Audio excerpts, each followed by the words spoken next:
guys, selamat datang di 1% Podcast. 1% Podcast adalah bagian dari 1% startup life school terbesar di Indonesia. Dalam podcast ini kita bakal ngebahas topik-topik seputar kesehatan mental, pengembangan diri, serta edukasi life skills dengan tamu yang handal di bidangnya. Kami ingin kamu untuk bisa mendapatkan insight baru dan berkembang seenggaknya 1% setiap harinya. So that's all, enjoy 1% Podcast untuk hidup seutuhnya.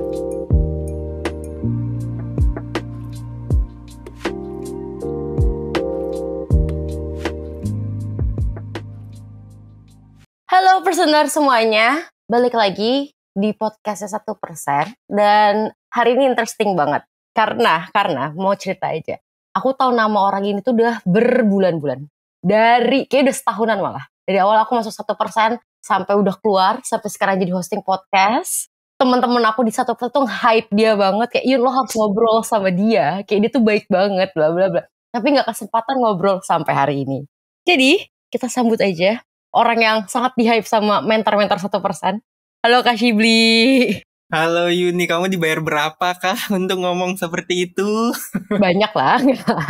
Tapi beneran Kak, aku tuh sering banget dengar dikit-dikit kayak, iya Kak Shibli, bla bla bla. Dan lucu adalah tiap kali misalnya Kak Shibli main ke kantor, aku lagi WFH. Aku main ke kantor, Kak Shibli gak ada. Jadi aku kayak, gak pernah ketemu guys.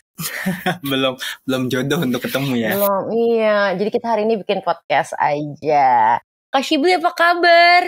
Baik, aku lagi sakit kepala dikit karena habis vaksin yang pertama sih ya. Kamu apa kabar? Oh my god, aku baik. Kalau sekarang sih aku habis olahraga, jadi badanku sakit semua sekarang. Oh gitu, oke. Sakit yang sehat ya? Iya, sakit yang sehat, sakit pegel. Tapi sehat kan ya Kak ya? Nggak sakit, nggak apa. Aman, damai untuk mengisi podcast bersama kamu. Emang. Tapi Kak Shibli, aku mau nanya dulu dong. Kak Shibli, walaupun tadi aku udah nge-hypein, kakak belum kenalan nih sama Perseners. Coba kenalan dulu. Halo Perseners, perkenalkan saya Shibli Zainbrin, kalau Instagramnya gitu ya, silahkan dicari. Dipanggilnya Shibli, saya lulusan klinis dewasa dari Universitas Indonesia dan sekarang berpraktek di 1% juga dan di beberapa tempat. Oke teman-teman, salam kenal semuanya. Oke, follow kalian kalau mau ikut nge-hype trennya Yuni ke Kak Shibli. Tapi gue juga mau nge-plug in dikit, aku juga ada Instagram guys, coba cari tahu apa namanya, nggak dikasih tahu. Kasih tahu dong. Namanya Yunio. Kalau kalian bingung, itu YUNIO terus diulang. Oh oke. Nah Kak Shibli, bahasan hari ini tuh menurut aku menarik banget Kak. Dan sebenarnya ya, kalau buat aku sendiri, aku bukan mengalami sesuatu yang sama dengan apa yang kita akan bahas, tapi aku lebih kayak pernah ngeliat lah ini kejadian di dunia nyata gitu loh. Oke. Nah, jadi aku bilangin dulu nih ya Kak Perseners, kita ngebahas tentang kecanduan game online. Waduh, Kak Shibli, menurut Kak Shibli, atau nggak Kak Shibli punya pengalaman gak nih sama kecanduan game online? Pengalaman aku pribadi untuk dikatakan kecanduan mungkin enggak ya. Cuma aku pernah menghabiskan waktu untuk bermain game. Ya game online juga sama game yang bukan online gitu dalam beberapa waktu sampai kayak melupakan kegiatan-kegiatan lain yang lebih penting gitu sebenarnya. Itu aku pernah di masa itu. Tapi untuk dikatakan itu adiksi aku belum kesana sih sebenarnya ya Yun ya. Kalau aku pernah ngobrol sama orang yang nggak kecanduan game online, tapi dia mengidentify diri sendiri sebagai kecanduan sama internet dan HP. Dan lucunya, aku bawa bahasan ini jadi bahan tugas kuliah aku. Salah satu kelas tugas kuliah aku adalah kecanduan game online. Oke. Jadi kayak waktu dapet ini aku kayak, oh my god, seru banget kita ngebahas ini. Tapi guys, mau disclaimer dulu, aku udah lulus kuliah setahun dan ini tugas aku semester 3. Jadi aku udah gak ingat apa-apa ya guys. Udah lama ya? Udah lama. Tapi seru banget. Kalau buat aku sendiri ya Kak, aku belum pernah, alhamdulillah sih aku gak pernah kecanduan game online ya. Karena aku bukan anak game juga. Cuman buat temen aku yang aku tadi ceritain dia kecanduan internet itu, dia tuh sampai bilang kalau gue lagi main game atau gue lagi melakukan sesuatu yang berhubungan dengan HP gue, itu tuh bisa sampai 5 jam non-stop atau 6 jam non-stop. Terus itu berkali-kali di dalam satu hari gitu. Coba kalau kalian bayangin ya guys, 6 jam aja itu udah 1/4 satu hari. Mm-mm. Jadi kalau dia berkali-kali 6 jam, ya udah habis aja hidup dia dalam sehari itu dengan main gamenya itu. Gitu, kalau katanya dia sih. Dan dia bilang kalau ke aku dia sampai lupa skripsian. Dia sempat lupain pacarnya, kayak aku nggak masuk akal sih yang itu, kayak sampai lupa pacar gimana? Tapi dia sampai lupain pacarnya. Jadi pacarnya nggak dikabarin sama sekali. Lupa makan, lupa mandi, yang kayak gitu Kak. Nah, itu tuh. Itu mungkin udah mengganggu fungsi ya sebenarnya ya. Udah Mm-mm. mengganggu kegiatan sehari-hari gitu. Tapi mungkin aku jelasin dulu kali terkait adiksi itu apa gitu ya. Bakal ngomongin adiksi game nih. Ya, game dulu secara general, ada yang online, ada yang enggak kan kalau game. Adiksi itu sendiri merupakan pola perilaku yang impulsif gitu ya. Impulsif atau pola perilaku yang menandakan kecanduan gitu. Jadi adiksi itu sama dengan kecanduan gitulah. Nah, kalau kita ngomongin terkait adiksi video game atau adiksi game online gitu, berarti kita ngomongin terkait pola perilaku impulsif di mana seseorang itu sangat amat memprioritaskan game online daripada aktivitas lainnya, itu satu tuh. Waduh. Nah, sehingga bermain game online ini mengganggu aktivitas sehari-hari, terganggu dan mengurangi minat seseorang untuk bidang yang lain. Jadi ada 3 hal nih ya yang bisa kita periksa dan kita evaluasi di diri kita gitu ya Yun. Mm-mm. Gitu. Dan untuk mengatakan orang terdiagnosis ini emang perlu pemeriksaan profesional langsung. Kita bisa merasakan dulu gejalanya dan apa yang mengganggu. Nah, kalau di ICD sendiri itu ternyata kalau nggak salah minimal 12 bulan nih harus harus terpenuhi 12 bulan baru dikatakan ini orang udah masuk adiksi gitu, adiksi atau gangguan gitu. Kak, aku mau nanya. Ini 12 bulannya bisa yang kayak 6 bulan sekarang, stop 6 bulan kemudian, atau 12 bulan continuously? Ya, jadi 12 bulan sebenarnya ini modelnya continue ya. Jadi di 12 bulan tersebut emang keluhannya selalu muncul gitu sebenarnya. Ini kita nggak bisa hitung-hitung kayak ini nggak nyampe kok 360 hari baru 300 hari ya nggak kayak gitu juga ya sebenarnya ya. Cuma ketika udah masuk 1 tahun atau 12 bulan itu dengan keluhan yang selalu sama tuh terselalu terganggu kan karena masalah. Iya sebenarnya masalahnya karena saya game online atau sebenarnya karena video game dan lain sebagainya itu kita udah bisa golongkan adiksi dengan syarat ada ketentuan lain juga ya. Ada withdrawal, ada sakau, ada toleransi yang menurun dan lain sebagainya itu menjadi pertimbangan. Makanya harus ke profesional sih ya kalau mau diagnosis ya.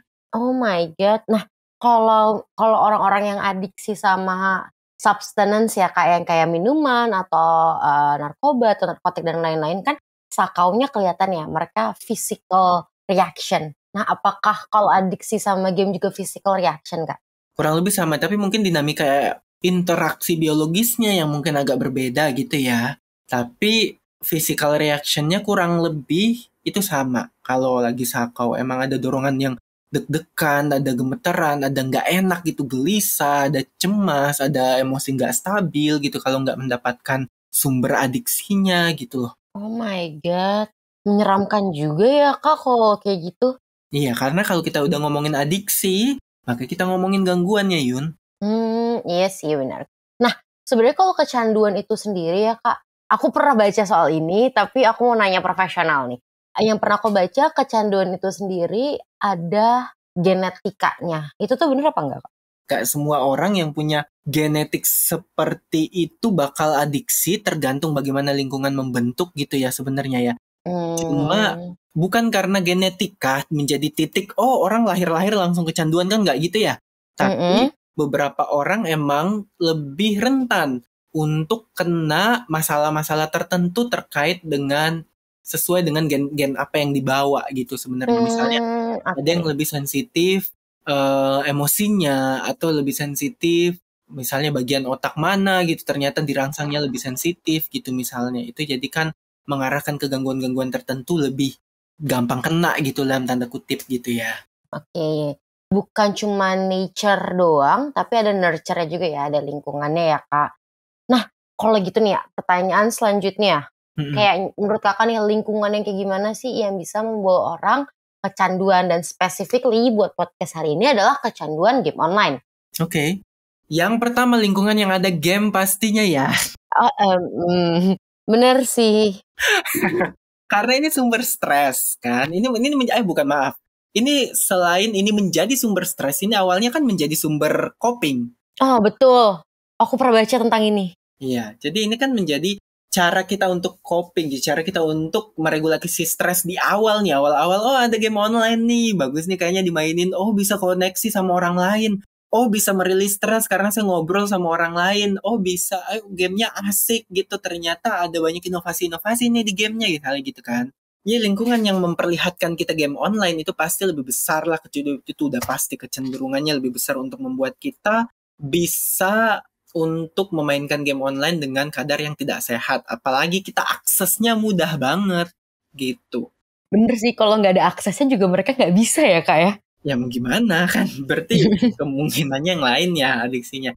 Kalaupun kita ngomongin adiksi nih. Nah, terus yang kedua pertanyaannya, apakah emang situasi kondisi di sekitar itu melibatkan stres yang sangat besar sehingga emang kecenderungan kita mencari game online terus. Jadi kita selalu pengen, kan udah ada nih game online gitu. Itu kecenderungannya ini emang sangat stres banget nih lingkungan saya sehingga saya tuh pengennya ya main game online aja untuk meredakan stres gitu kan. Yang tadi ya kan itu coping stres sehingga itu terus tuh yang digunakan gitu.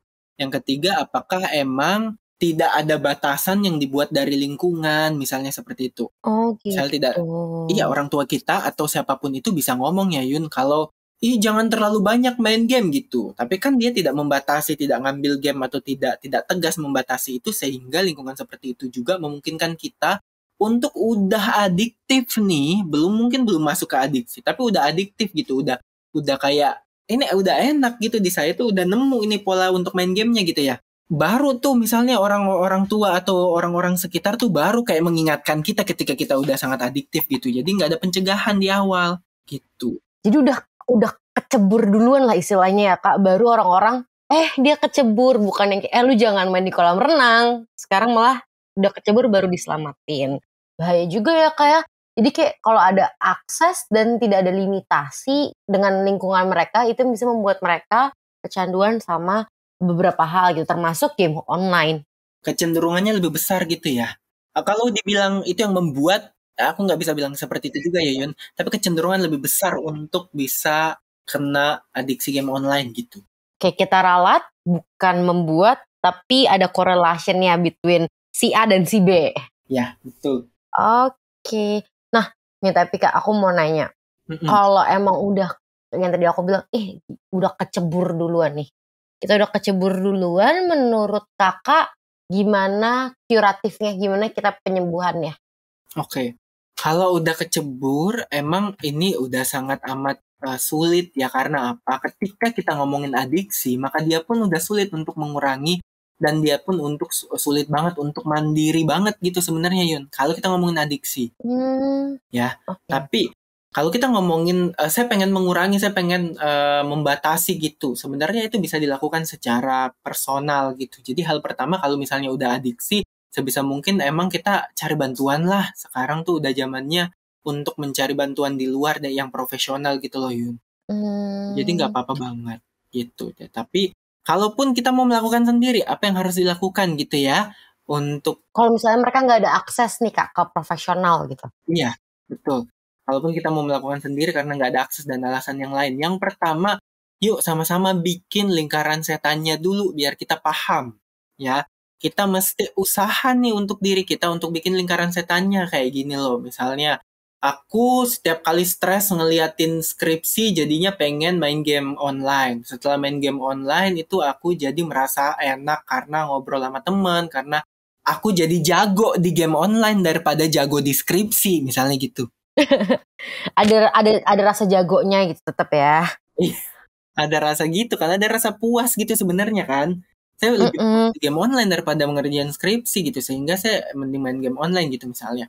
Nah itu kita lihat, kita perhatikan apakah ada pola itu. Kemudian berapa lama, kemudian kalau udah main tuh udah berapa lama. Terus kalau udah main seberapa lama itu dampaknya jadi apa? Apakah puas, apakah ada stres lagi atau gimana? Kalau udah stres lagi, skripsinya dideketin atau enggak? Ternyata dijauhin, baru dideketinnya nanti. Oke, pas dideketin ternyata stres lagi, balik lagi ke game online. Lingkaran itu coba dicek gitu. Jadi apa yang membuat mereka pengen melakukan hal ini gitu? Apa yang membuat mereka pengen main game, dan setelah main game apa yang lo lakukan? Apakah ngerjain skripsi? apakah itu menimbulkan stres. Jadi mereka harus cari tahu dulu ya Kak, cycle adiksi mereka kayak gimana. Nah, ini bagus nih, lingkaran adiksinya kayak gimana, biar kita paham. Dan ketika udah dibikin nih lingkarannya, biasa aku nyuruh nulis gitu ya. Ketika udah dibikin lingkarannya, ya udah dicari titik mana yang kira-kira paling bisa kita kontrol dan paling bisa kita ubah. Gitu. Gitu. Ya, jadi mereka juga perlu tahu ya bagian mana yang emang masih ada di kontrol mereka, mana yang enggak. Jadi misalnya nih, kalau aku nih, aduh aku adiksi sama internet, aku nggak ada akses buat ke profesional. Karena kita balik lagi, utamanya cari bantuan profesional dulu. Kalau nggak ada akses, coba kita lakukan ini gitu kan. Aku nggak ada akses ke bantuan profesional, aku main game online ketika aku abis kerja, capek, stres, gak mau tidur, gak mau apa, aku main game online sampai pagi. Aku harus kerja lagi. Terus kan masih capek dan stres, aku main game online lagi. Jadi itu kan kayak cycle kan. Berarti yang bisa aku kuasain di situ adalah setelah kerja mungkin aku limit dulu main gamenya, atau aku kasih timer main gamenya berapa lama dan harus ngikutin peraturan itu. Hal-hal kecil kayak gitu kali ya Kak? Betul. Nah, kita bisa memulai dari hal kecil kayak gitu sebenarnya kan. Jadi kita mencari nih, kapan aja sih saya main game gitu sebenarnya. Gitu. Dan kalau emang mau dikurangi, ya silahkan berusaha untuk mencari perilaku lain yang bisa menggantikan sebenarnya. Dan perilaku lain ini kalau bisa, karena kita ngomongin game online, perilaku lain yang bisa menggantikan ini kalau bisa offline. Gitu. Jadi aktivitas-aktivitas yang tidak berkaitan dengan online gitu loh. Nah, aku punya pertanyaan nih Kak. Kalau menurut Kakak nih, kalau dia udah kecanduan, udah berusaha kayak gitu, terus nggak ngaruh nih sama dia. Kalau menurut Kakak, orang-orang profesional yang bisa bantu dia tuh apa aja? Kayak apakah harus ke psikiater atau ke psikolog atau konsultasi? Kalau misalnya masih sekolah, konsultasi ke guru BK atau orang-orang kayak gimana menurut Kakak? Profesional yang ada gitu ya. Jadi ketika kita ngomongin profesional, berarti kita ngomongin sosok-sosok yang bisa membantu kita untuk secara profesional itu membantu kita untuk menyelesaikan dalam tanda kutip menyelesaikan problem kita gitu ya. Jadi ini cuma bantuannya teman-teman, tetap yang menyelesaikan masalah tuh harus kita sendiri. Nah, kalau untuk kasus adiksi, kalau udah masuk adiksi emang ada hal-hal yang emang profesional yang bisa lakukan secara langsung, misalnya dari segi psikologis ada terapi tertentu gitu. Yun, jadi ada psikolog gitu yang bisa membantu terapi gitu, psikoterapi. Kemudian ada psychiatrist gitu yang bisa psikiater yang bisa membantu pemberian obat gitu kan, obat-obat psikogenik gitu yang bisa membantu gitu juga. Terus ada misalnya ada peer counselor juga gitu. Di 1% juga ada mentor gitu yang bisa membantu kamu mengarahkan gitu kan. Terus ada banyak sih sebenarnya. Ada panti rehabilitasi, di dalam juga ada nurse, ada teman-teman pekerja sosial gitu. Jadi banyak sebenarnya yang bisa membantu kita untuk meredam masalah adiksi online ini. Oke. Nah, untuk proses menyembuhkan diri kita sendiri itu, kita kan perlu tahu dulu nih, kita mempunyai adiksi terhadap game online ini. Tapi kan kebanyakan orang yang mempunyai adiksi nggak nyadar kalau mereka punya problem ini. Menurut Kakak nih, ciri-cirinya tuh kayak gimana sih Kak, supaya personers yang mungkin lagi dengerin ini bisa memastikan apakah mereka mempunyai adiksi terhadap game apa enggak? Oke. Jadi aku balikin ke ciri-ciri yang pertama adalah ketika kamu merasa karena kamu terlalu banyak main game online, jadi ada tanggung jawab kamu yang keteteran. Lihat dulu dari situ, tanggung jawab kamu masih selesaikan atau enggak, gitu Yun. Karena main game online kan itu menyenangkan dan itu emang hobi aja kadang ya, Yun ya. Jadi ada orang yang merasa, saya main gamenya terlalu banyak, tapi sebenarnya dia masih menyelesaikan tugasnya dengan baik, dia masih tidur dengan sehat. Tapi karena kita ngomongin masalah adiksi game nih, jadi dia tersinggung, padahal sebenarnya fungsinya masih oke. Gitu. Jadi itu kan jadi self-justification gitulah jadinya, self-diagnose juga ya Yun ya. Dan itu nggak sehat tuh. Jadi lihat dulu apakah tanggung jawab yang kita lakukan ini emang kita udah mengerjakan atau enggak gitu.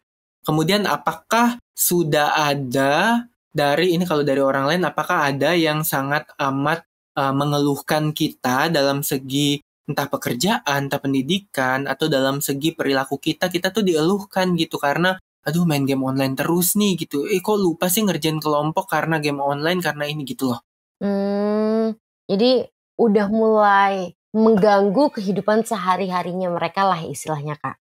Nah, itu kesimpulan yang baik tuh Yun. Mengganggu kehidupan sehari-hari sebenarnya karena masalah game online ini.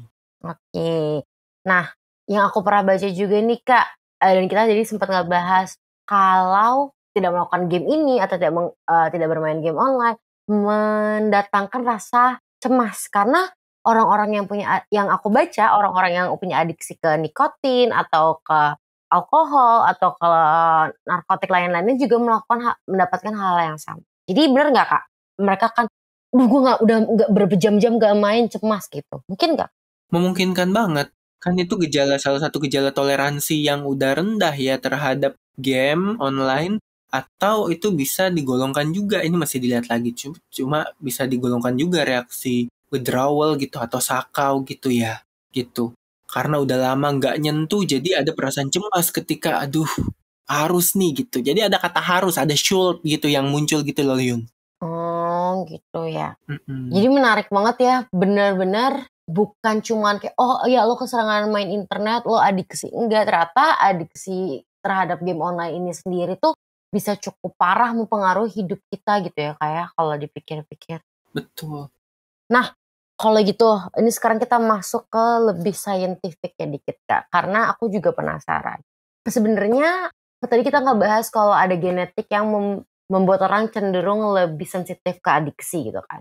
Nah, kalau di bagian otak itu sendiri ada perbedaan nggak sih, Kak, orang-orang yang emang memiliki adiksi terhadap suatu hal dengan orang-orang yang baik-baik saja soal adiksinya gitu? Oke, pasti ya. Jadi menurut penelitian dan menurut hasil scanning ternyata orang yang memiliki adiksi dan yang tidak itu terdapat perubahan paling tidak di daerah prefrontal cortex-nya. Namanya prefrontal cortex atau otak yang membuat kita tuh bisa untuk berpikir lebih rasional gitu dalam menyelesaikan masalah, dalam mengambil keputusan gitu. Nah, jadi tidak seaktif ini gitu loh, tidak seaktif orang yang tidak adiksi gitu loh. Kesannya gitu ya, secara sederhana nih ya Yun ya. Walaupun penjelasannya kompleks sebenarnya.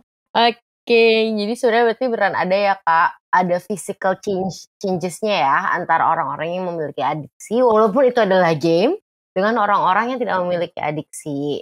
Jadi guys ingat ini tuh bukan masalah kecil lagi loh kalau kalian emang sudah merasa aduh kayak gue punya problem sama keseringan main game sampai sudah mengganggu hidup gue. Ini ternyata beneran penyakit gitu loh. Ini ternyata beneran gangguan, bukan penyakit sorry, beneran gangguan. Di mana yang ada physical changes-nya di badan kalian.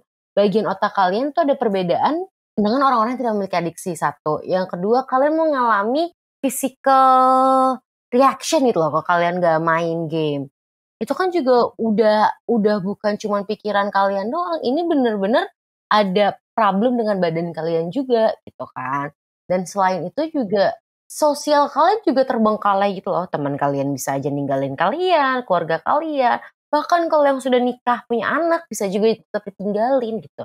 Jadi jangan gampangnya adalah jangan menyepelekan adiksi terhadap game online karena ini emang beneran ada dan beneran nyata. Dan jangan juga gampang nyebutin orang adiksi game online karena itu juga bahaya gitu loh. Kayak kalau ke teman kalian dikit-dikit kalian ngomong, lu adiksi sama game online. Orang-orang yang punya adiksi ke game online beneran bisa aja tersinggung gitu kan. Satu, yang kedua bisa aja malah jadi self-fulfilling prophecy di mana karena keseringan dibilang dia A jadi A beneran gitu kok. Bener nggak, Kak? Betul, betul. Itu pemikiran yang cukup ini sih komprehensif untuk kita bisa berhati-hati dalam menamakan juga gitu ya. Dan adiksi game online ini di ICD itu udah masuk sebenarnya itu masalah gitu. Walaupun di DSM dia nggak masuk masalah, dia nggak masuk gangguan, tapi masuknya gangguan other specify atau masuknya ke gangguan perilaku kompulsif, dia dimasukkan gitu ya. Beserta kayak porn addict atau sex addict gitu-gitu, itu dia sama tuh di situ. Jadi tapi tetap ini merupakan masalah yang kita bersama tuh harus aware ya, teman-teman. Yap, iya. Bukan buat kalian doang gitu loh, buat orang-orang sekitar kalian juga gitu. Betul, buat orang-orang buat sekitar kita juga. Tuh, nah, aku mau memberitahu nih ke kakak juga, walaupun pasti kakak tahu juga sih, karena ini kerjaan kakak juga. Cuman, guys, kalau kalian ngerasa kalian udah mulai, aduh kayak gue udah ada gangguan nih soal ketergantungan gue sama game online. Atau ketergantungan kalian sama apapun itu deh. Kalau udah mulai merasa terganggu hidup kalian gitu ya. Kalian bisa aja seek professional help. Profesional, kita tadi udah ngebahas tuh yang dihitung profesional apa aja. Ke psikolog atau ke mentor, seek counseling gitu kan. Cari-cari counseling. Nggak usah cari jauh-jauh, kalian bisa aja langsung cari di 1%.net. Karena aku mau ngasih tahu aja, karena di sini aku bersama psikolog dan dulu setahu aku sempat jadi koordinator mentor. Coba Kak jelasin konseling di 1% tuh kayak gimana Kak? Oke. Jadi teman-teman bisa untuk mengkonsultasikan masalah ke 1% ke psikolog karena psikolog itu tidak cuma menangani masalah-masalah yang klinis juga apapun sebenarnya ya Yun ya. Jadi ketika kamu udah merasa sesedikitnya, kamu boleh juga kok untuk konseling di 1% karena dengan konseling di 1% ntar kalian bisa dapat bonus-bonus tertentu tuh kayak dapat hasil tes gitu, terus Oh my dapat God. iya ada beberapa hasil tes yang bakal dikasih gitu. Terus kalian bisa juga kalau misalnya cocok dan misalnya secara pemeriksaan itu memungkinkan bakal akan diberikan psikoterapi juga gitu Yun sebenarnya kalau misalnya ada masalah-masalah yang udah butuh psikoterapi nih bakal akan diberikan ya. Ada juga paket bundling gitu kalian bisa milih langsung 3 pertemuan gitu Yun. Jadi itu bisa banget untuk menjadi pilihan gitu ya. Dan dengan datang ke psikolog paling nggak sangat amat diarahkan dulu terkait masalahnya dan problemnya dan bakal mendapat tips-tips yang khusus untuk kalian gimana untuk menyelesaikan problem kalian paling nggak gitu Yun. Nah, kalau tadi Kak Shibli udah ngejelasin nih konseling di 1% tuh kayak gimana aja, aku akan ngejelasin gimana cara kalian mendapatkannya. 1, kalian ke description box. Tergantung kalian dengerinnya di mana, kalian tinggal ke description box, itu ada link, klik link yang ada di situ, itu udah masuk ke landing page buat konseling. Nah, kalian baca lagi tuh di situ ada kenapa harus psikolog atau kenapa mentoring. Cocokkan sama apa yang kalian butuhkan, terus daftar. Bener gak Kak? Oke, bisa tuh. Lebih jelas ya kalau dari Yuni ya. Lebih teknis. Gampang banget guys. Segampang itu. Jadi tinggal klik link yang ada di description box. Nah, Kak Shibli, karena aku tahu kakak adalah manusia super sibuk dan aku juga ada tugas kuliah. Oke. Mungkin kita udah ngebahas banyak banget nih Kak. Aku recap lagi terus kayak kita harus pamit undur diri dulu nih ke Personers Kak hari ini. Oke, Personers, jadi aku mau ingetin lagi ya. Adiksi terhadap game online itu sudah diakui sama WHO dan IDC. Bener kan ya Kak? Yes. Yap, sudah diakui sama WHO dan sudah diakui sama IDC. Nah, kalau kalian sudah merasa nih, kalian keseringan main game online, tapi juga sudah mengganggu hidup kalian, day to day basis ya. Kalian lupa makan, kalian lupa ngabarin orang, gak ngerjain tugas, gak mandi. Sudah sampai memprioritaskan bermain game daripada tugas-tugas kalian atau daripada kebutuhan-kebutuhan kalian. Dan kalian sudah mulai merasa terganggu nih sama ini, kalian bisa aja cari pertolongan profesional. Nah, pertolongan profesional itu bisa berupa psikolog, psikiater, peer counseling, mentor, dan masih banyak lagi. Tapi nggak itu juga, kalau kalian nggak ada akses nih ke pertolongan yang tadi, pertolongan profesional tadi, kalian bisa mulai ngelimit diri kalian sendiri untuk bermain game. Dengan cara coba kenalin dulu cycle adiktif kalian tuh kayak gimana. Terus ambil aspek yang bisa kalian kontrol dan kontrol bagian itu. Sekali lagi Kak, ini tuh beneran sebuah gangguan guys. Bukan cuman mental doang, ini juga udah ada physical changes-nya. Kalian bisa merasakan sakau yang menyakiti diri kalian sendiri, badan kalian, physical kalian. Dan ada perubahan di otak prefrontal cortex kalian. Gitu. Dan terakhir, yang paling penting, jangan lupa klik link yang ada di description box untuk ikut konseling sama 1%. Siapa tahu kalian dapat Kak Shibli. Gimana? Tapi ya udah selesai semua nih yang kita harus bahas Kak. Jadi ternyata guys, aku mau ngasih report kalau Kak Shibli tidak mengecewakan hype-nya teman-teman aku yang selama ini bilang Kak Shibli A, Kak Shibli B. Kak Shibli wow. Makasih loh Yun, semoga kita ketemu lagi ya. Yes, boleh banget. Tapi kalau kalian mau tahu lebih banyak lagi tentang Kak Shibli, bisa ke Instagram Kak Shibli. Apa tadi namanya? Shibli Zainbrin, jadi double B. Ribet ya. SYIBBLI ZAINBRIN. Oh, oke. Kalau Yuni apa nih? Aku Yunio. Jadi YUNIO terus diulang aja guys. Gampang kan? Selain itu, karena kita juga berada di 1%, coba kalian cek deh konten-konten 1% yang lainnya. Ada di Instagram yang emang juga mengedukasi tapi berupa gambar dan ilustrasi yang cukup gampang dimengerti, dan ada podcast. Banyak kok episode yang kita udah keluarin. Terus selain itu juga ada YouTube-nya 1%, video-videonya. Dimana aku tahu karena aku dulu megang YouTube, betapa kerennya video-video itu. Jadi jangan lupa subscribe ke YouTube kita, subscribe ke podcast kita, follow Instagram kita, kepoin Kak Shibli di Instagramnya. Atau kalau kalian mau denger lebih banyak lagi tentang 1%, ya udah dengerin podcast-podcast kita aja. Oke, oh my god, kangen deh aku sama podcast karena udah lama banget aku nggak podcast. Oke, ya udah deh. Makasih ya Kak Shibli hari ini udah mau nemenin aku ngobrol kurang lebih sejam. Gak nyampe sih, kayak 30-40 menitan. Thank you, Yunio. Makasih 1% udah mempertemukan aku sama Kak Shibli hari ini. Semoga podcast ini bisa membantu kalian berkembang supaya tidaknya 1% setiap harinya. Aku Yuni dari 1%. Bye-bye. See ya.